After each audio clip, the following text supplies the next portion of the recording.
Please subscribe, like and share and comment Joshi education channel. Joshi education YouTube channel. तो आज हम class 6 का chapter 2 components of food chapter का part 1 पढ़ेंगे। पिछली बार मैंने सोशल साइंस क्लास 6 का भी सेंड किया था, और अगर आपको वो देखना हो और साइंस का चैप्टर 1 देखना हो तो मैंने डिस्क्रिप्शन में लिंक डाल चुका है, तो आप देख लीजिए। तो अब शुरू करते हैं कंपोनेंट्स ऑफ फूड। सबसे पहले हमें जानना है कंपोनेंट क्या होता है। कंपोनेंट क्या होता है, ठीक है। तो अब कंपोनेंट होता है चीज़, कोई भी कंपोनेंट जिसे हम फूड कह सकें, फूड बना सकें। जैसे कि यहाँ पढ़ लेते हैं पहले। इन चैप्टर 1 जो हमने पिछली बार पढ़ा था, in chapter 1 we made list of the food items. हमने चैप्टर 1 में बहुत सारे फूड आइटम्स की लिस्ट बनाई थी, दैट वी जो हम खाते हैं। We also identified food items eaten in different part of India and mark this on its map. We also identify food, हमने बहुत सारे फूड आइडेंटिफाई भी किए थे, और वो फूड आइटम डिफरेंट पार्ट में इंडिया में कहाँ खाते हैं वो हमने मैप में भी मार्क किया था। वो एक्सरसाइज में होगा या कोई पार्ट में। तो इस पैराग्राफ का मतलब तो यही था। अ मील मतलब होता है कोई भी तरह का खाना ही आप मील समझ सकते हैं। जैसे कि मैंने आपके सामने रख दी एक थाली में राइस और दाल, वो दोनों मील ही कहलाएंगे। अ मील कुड एग्जिस्ट ऑफ चपाती, मील में एग्जिस्ट करता है चपाती, दाल और ब्रिंजल की करी। अनदर में भी राइस, और अनदर में भी राइस और सांभर और वेजिटेबल प्रिपरेशन, और रेडी फिंगर जिसे हम इंडिया में कहते हैं भिंडी। हाँ, ये भिंडी सब्जी मार्केट में आपने नाम सुना ही ज़रूर होगा, भिंडी। ओके, तो इस पैराग्राफ में यही था। हाँ, और येट अनदर मील, हमारे पास और अनदर मील भी है। कुड भी अप्पम हो सकता है। अप्पम एक मीठी खाने की डिश है जो कि बनती है कई साइड, साउथ में बनती होगी, साउथ इंडिया में। फिश करी भी साउथ इंडिया में बनती है मोस्टली। वैसे तो खाते नॉर्थ इंडिया में भी है, पर साउथ इंडिया में बनता है। वेजिटेबल्स भी। एक्टिविटी 1 पर आ जाते। Our meals usually have least one item made of some kind of grain. Other item could be a dal or a dish of meat and vegetables. It may also include items like, अब यहाँ पे एक table show कर रहा है, उससे पहले मैं आपको बता देता हूँ। टेबल नहीं है, हाँ ऊपर और भी होगा, ठीक है। उससे पहले मैं आपको ये मीनिंग समझा देता हूँ। सबसे पहले यहाँ पे हम देख लेंगे, यहाँ पे आपको एक खाने की थाली दिख रही है। इसमें ये चपाती है, ये वेजिटेबल है, ये दाल है, और इसी तरह से इसे भी हम मील कह सकते हैं। अगर आपके सामने दूध की एक गिलास रखी हो जिसमें बहुत सारे दूध हो, और अगर कोई भी खाने की प्लेट रखी हो, हम उसे मील कह सकते हैं। Our meal usually have at least one item, हमारा जो मील है वो लीस्ट वन आइटम से बनता तो है ही। Of some kind of grains, एक तरह से सम काइंड ऑफ ग्रेन्स से ही बनता है। Other item could be a dal और a dish of meat and vegetable. Other item में आता है दाल, कुड बी अ मीट यानी मांस, एंड वेजिटेबल यानी सब्जियां जो हम खाते हैं। It may be also include item like Okay. Curd, buttermilk, and pickle. Some example of meals from different regions are given in table 2.1. ठीक है, अभी पहले हम ये देख लें. ओके. इसमें कुछ आइटम्स हमें इंक्लूड करनी है. देख लीजिए. पंजाब में होता है मक्की रोटी, ग्रेन में मक्की रोटी, राजमा, किडनी बीन्स जिसे हम कह सकते हैं, आइटम ऑफ दाल और मीट. वेजिटेबल बनता है सरसों साग या मस्टर्ड लीफ करी और कर्ड घी.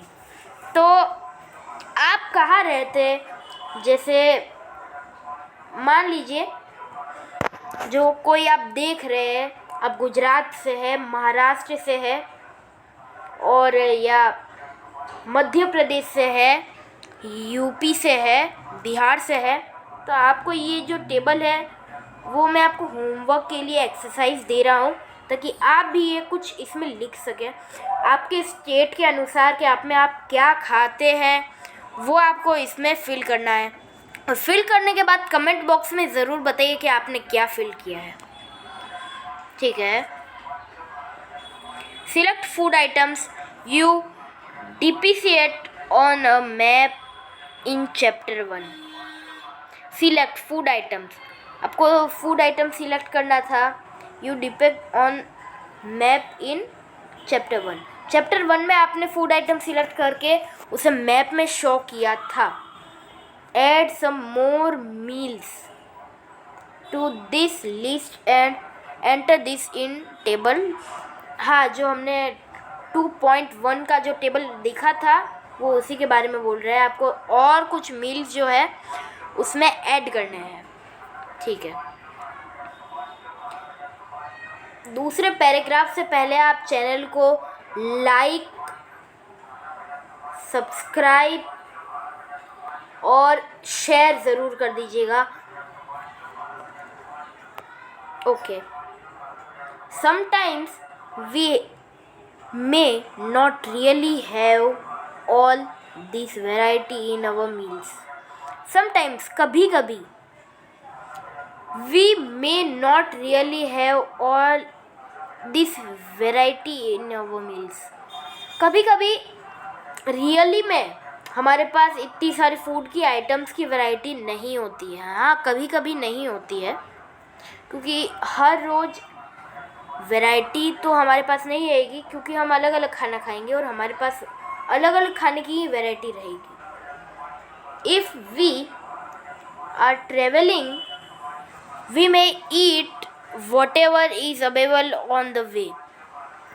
जब हम ट्रैवल करेंगे फ्लाइट से, ट्रेन से या शिप से, कभी भी वहाँ पे हमें हर आइटम जो हम खाते हैं वो नहीं मिलेगी. वहाँ पे हमें जो आइटम अवेलेबल होगी, मिलेगी, वही हमें खाना पड़ेगा. It may not be possible for some of us to eat such a variety of items most of the time. हमारे पास हर वक्त ये पॉसिबल नहीं है कि हम दूसरा खाना जो हम नहीं खाते हैं वो भी खाएं. हमारे पास ज़्यादा पॉसिबिलिटी नहीं है. हाँ, एक हो गया, एक दो हो गया, 2 दिन हो गया, 3 दिन हो गया, 4 दिन हो गया, 5 दिन हो गया. छठे दिन से आप उस वैरायटी से ही बोर होने लगेंगे, उस खाने से ही बोर होने लगेंगे, और आप जहाँ रहते हैं वहाँ का खाना ज़्यादा पसंद है, इसीलिए इसमें वही कह रहा है. और कमेंट में बताइए कि आपको कौन सा स्टेट की डिश सबसे अच्छी लगती है. There must be some reason thought by meals usually consists of such a variety. Okay, अब इसमें क्या बोल रहे हैं? Such a distribution. There have be must same. There must be some reasons thought why meal usually consists of such, ये question है। Okay, ये question है। अब इसमें आपको क्या करना है, do you think that our body needs different kind of food some special purpose. आपको कुछ नहीं करना है, आपको कोई भी रफ नोट लीजिए, उसमें ये क्वेश्चन लिखिए और उसका आंसर लिखिए कि आप सोचते हैं कि आपकी बॉडी में डिफरेंट तरह के खाने क्यों चाहिए, स्पेशल पर्पस, उनके पर्पसेस लिखने हैं, उनके जो डिस्टर्बेंस और तरीके हैं वो लिखने हैं आपको। What do different food item contain? Different food item में क्या क्या होता है, जैसे दाल हम देख ले, दाल में होता है protein,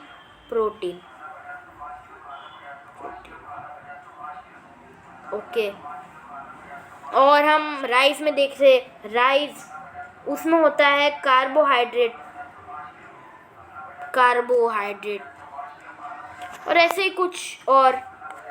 we know that each dish is usually made up of one or more ingredients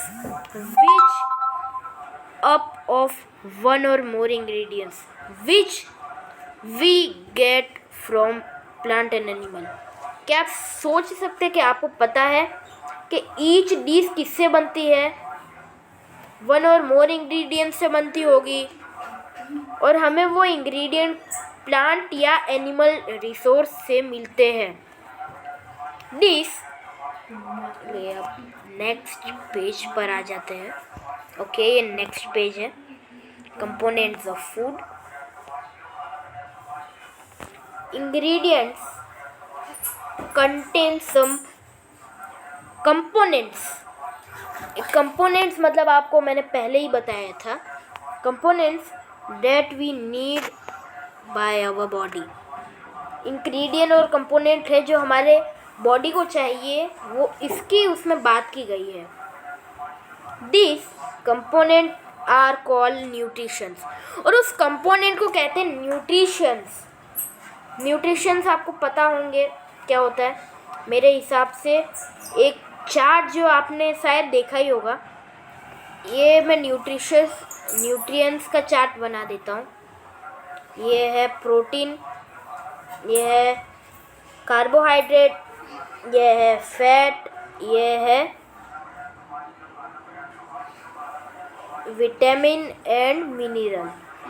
हमारे बॉडी में विटामिन और मिनरल का जो तत्व होना चाहिए वो लगभग 45% हमारे बॉडी में ये होना ही चाहिए, और बाकी का जो 30% है वो हमारे बॉडी में कार्बोहाइड्रेट होना चाहिए, क्योंकि कार्बोहाइड्रेट हमें एनर्जी देता है। और ये जो मैं पढ़ा रहा हूँ वो एक्स्ट्रा है, ताकि आप एग्ज़ाम में जो है और अच्छे से न्यूट्रिशन को अंडरस्टैंड करके लिख सके। ओके, फैट हमारे, ठीक है, ये प्रोटीन का भी बता देता हूँ, फैट का भी बता देता हूँ। फैट हमारे बॉडी में ओनली 5% चाहिए होता है, क्योंकि फैट से ज़्यादा हमें मोटापन आ जाता है, प्लम्प जिसे हम कहते हैं, और बाकी का हमें 20% चाहिए होता है प्रोटीन। ओके, क्योंकि प्रोटीन भी बहुत ज़रूरी है हमारे दांतों और मसल्स के लिए, जो उन्हें रिपेयर करने में ठीक करता है और हमारे बॉडी का मेंटेनेंस अच्छे से कर पाएगा। ठीक है, the major nutrition in our food are named carbohydrate. ये देखिए, अभी जो मैंने पढ़ाया ये वही है, carbohydrate, protein, fats, vitamin and mineral. In addition food contains dietary fiber and water which also are needed by our body। ठीक है, अब ये आपने विटामिनों और फैट्स, प्रोटीन, कार्बोहाइड्रेट, मिनरल्स वो सब आपने पढ़ लिया। अभी आपको नया डाइटरी फाइबर और वाटर बता देता हूँ। डाइटरी फाइबर में होते हैं फ्रूट्स, केले और सेब, और बहुत से और डाइटरी फाइबर, उन्हें हम डाइटरी फाइबर कह सकते हैं, फ्रूट्स को मेनली, और कुछ जैसे बीन्स को भी हम डाइटरी फाइबर कह सकते हैं। वाटर जो है वो बहुत प्रीशियस रिसोर्स होता है अर्थ पर, और उसके हमारे बॉडी में बहुत ही ज़्यादा ज़रूरत होती है। इसलिए दाल में आप बहुत देखते होंगे कि दाल बहुत लिक्विड सब्सटेंस है जो पानी से बनी है, क्योंकि हमारे बॉडी में पानी रिक्वायर्ड होता है। ओके, ये पैराग्राफ हो गया। अब ये शुरू कर देते हैं। उससे पहले कमेंट हमारे चैनल को कर दीजिए जो मैंने अभी तक क्वेश्चंस आपको पूछे हैं, और सब्सक्राइब, लाइक, शेयर ज़रूर करिएगा चैनल को। Do all food contain all this nutritions? क्या सारे फूड में ये सारे न्यूट्रिशंस होते हैं? इसका आंसर जो है वो आपको नोट कर देना है, नहीं, इसका क्वेश्चन नोट कर देना है, और इसका आंसर मुझे आप कमेंट में बता दीजिएगा। ये आंसर मैं आपको एक दूसरे वीडियो में बताऊंगा, ये वाले आंसर को आप नोट कर दीजिएगा। Do all foods contain all this nutritions? Okay, what some sample of methods we can taste whether cooked food or raw ingredient contain? अब हम यहाँ तक ही पढ़ेंगे और ये टेबल समझा देंगे। ओके, और raw ingredient contain one or more of this nutrition। अगर हम कुछ भी कुक करने का टेस्ट करें सिंपल मेथड से, तो क्या वही न्यूट्रिशन और इंग्रेडिएंट उसमें पड़ेंगे, और उन इंग्रेडिएंट्स का रिज़ल्ट और न्यूट्रिशन क्या आता है? This test for prevent carbohydrate. ये जो टेस्ट है कार्बोहाइड्रेट का, मैं आपको टेस्ट डिटेल में समझा देता हूँ। अब हम यहाँ टेस्ट देख लेंगे। सबसे पहले कार्बोहाइड्रेट का हमें सबसे पहले यहाँ ज़्यादा कुछ लेने की ज़रूरत नहीं है, एक प्लेट ले लेनी है। ओके, उसमें हमें ले लेने हैं आलू, कुछ राइस भी ले लेने हैं, क्योंकि राइस में भी ये होता है। ओके, राइस भी ले लिए हैं। ओके, अब यहाँ पे एक पर्पल पिंक कलर का आयोडीन आता है, वो उसका पूरा नाम है, हाँ, हम उसे आयोडीन भी कह सकते हैं, या तो पूरे तरीके से, या तो हम उसे स्टार्च फाइंडर भी कह सकते हैं। हमें उसकी पर्पल ड्रॉप्स ओनली 1 और 2 ड्रॉप्स हमें इसके ऊपर डाल देने हैं, और राइस के ऊपर भी। सबसे ज़्यादा रिएक्शन आपको राइस के ऊपर मिलेगा। ओके, इसके ऊपर, राइस के ऊपर, क्योंकि जो राइस है वो बहुत ही जल्दी जो ये सब है वो डाइजेस्ट कर लेते हैं। डाइजेस्ट नहीं, मेरा मतलब उसे एब्जॉर्ब कर लेते हैं। पर आलू बहुत ही कठिन कार्बोहाइड्रेट है, इसलिए इसे स्टार्च को तोड़ना बहुत मुश्किल है, इसलिए उसमें कुछ टाइम भी लग सकती है। अगर आपको बड़ा प्रोसेस करना है तो घास लीजिए। घास में आप इतना कार्बोहाइड्रेट पाएंगे, जितना ये ज़्यादा ये पर्पल हो, ये मैंने इसमें एक बूंद डाल दी, जितना ज़्यादा पर्पल हो मतलब उसमें उतना ही ज़्यादा कार्बोहाइड्रेट होता है। सबसे ज़्यादा आलू, चावल और घास में पाया जाता है। पर घास को भी टेस्ट करने का एक अलग तरीका होता है, जो मैं अगली वीडियो में आपको बताऊंगा। कुछ अगले प्रिकॉशंस और होते हैं उससे पहले।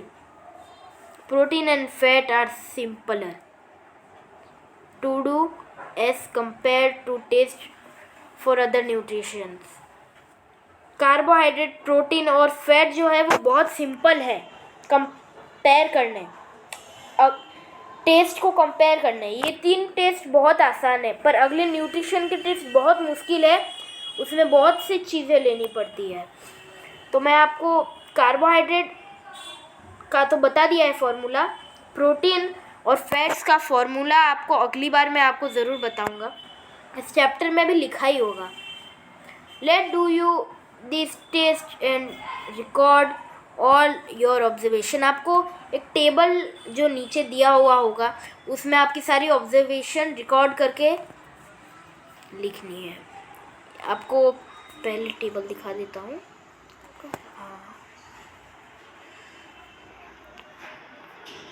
क्योंकि वो टेबल अगले पेज में है तो हम टेबल अगली बार देखेंगे।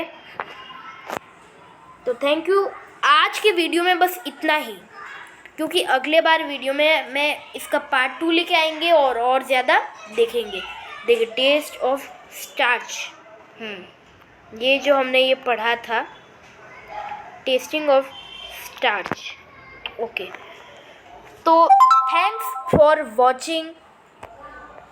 अगर आपने अभी तक सब्सक्राइब नहीं किया है तो सब्सक्राइब का बटन दबाइए, लाइक नहीं किया है तो लाइक करिए, कमेंट नहीं किया है तो कमेंट करिए, और ज़्यादा से ज़्यादा हमारे वीडियोस को जो जोशी एजुकेशन से निकलते हैं शेयर करिए, और जो स्पेशल जो फ़ोटोज़ डाली हुई रहती उन्हें भी लाइक करिए। Thank you, thanks for watching.